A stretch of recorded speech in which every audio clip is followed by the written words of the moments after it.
Els pobles generaven l'energia que consumien, els pobles generaven l'energia quilòmetre zero.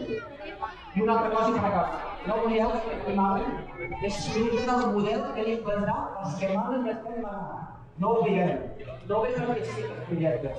Hem estat consolidant un projecte que les empreses energètiques manaven i elles decidien com podem ficar els projectes perquè no sortien manats. Per tant, el que tenim ara és productes que estem manant. Demanem que ho arreglin, ho solventin i que tendeixin tant com el correcte al model d'energia distribuïda, fer l'energia de la consumida.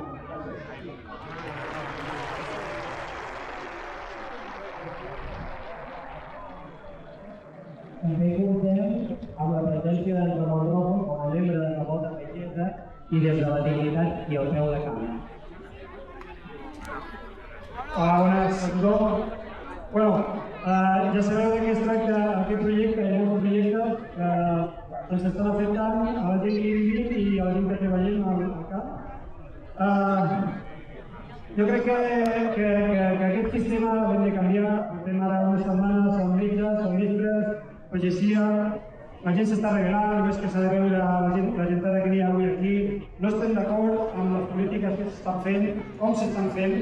Òbviament necessitem produir energia, però l'energia que es produeix no pot ser a costa de trinxar el territori i en el nostre cas de trinxar les finques que nosaltres hi treballem.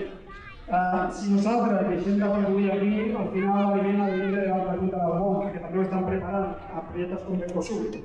Aquesta energia no és verda, no? Si trinxa la pagesia i al final l'aliment l'hem de portar a l'altra punta del món, l'emissió de CO2, que és la justificació, acaba sent la mateixa i no té sentit, i perdrem sobretot sobirania alimentària. N'hi ha un munt de llocs per ficar energies renovables, n'hi ha altres maneres de fer les coses, se necessita que hi hagi un consens amb el territori, amb ajuntaments, amb organitzacions, amb veïns, i el que estem demanant concretament és això, que les coses se facin bé, que energia renovable sí, però sense utilitzar el territori, s'han de buscar vies, i sobretot el tema de buscar aquestes vies és la feina del govern, no és la nostra feina, o sigui, ells són els encarregats d'arreglar els problemes, no de generar problemes. Aquí hi ha un munt de joves pagesos, pageses, tenim un munt de problemes, anem a un supermercat, no trobem un producte català, no trobem el nostre oli, tenim les cooperatives plenes d'oli i en canvi estan venent oli de fora, amb les avellanes, amb la fruita seca, és una vergonya el que està passant, ara només cal falta que ens fotin fora per ficar cables i molins. No pot ser. Vinga, nosaltres estarem aquí, aprofitem la Volta Pagesa per el canvi, ¿vale? I hasta muy bien. Moltes gràcies. També comptem amb la presència d'Anton Grosí com a representant d'Unió de Pagesos i en defensa del sector agrari. Bé, bon dia a tothom, moltes gràcies per ser aquí.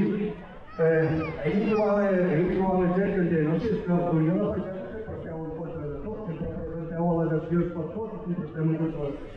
No, l'Unió de Pagesos no estem en contra de tot. L'Unió de Pagesos el que sempre demanem és que quan s'estan les coses que hi hagi una planificació responsable, que hi hagi consens, que els polígons industrials i els polígons industrials són llocs que es poden posar les plaques solars i els molins aquests que es poden posar aquí, que no cal que s'ocupin espais agraris com els que hi ha aquí, que són espais agraris importants. La llei 16 del 2017 de canvi climàtic, precisament el que ens diu és que s'han de fer servir espais que estiguin alterats, que siguin espais que no serveixin, que estiguin alterats per activitats humanes. Precisament es diu això, que es facin servir polígons industrials que estan en desús. Només cal fer-ho amb un pla de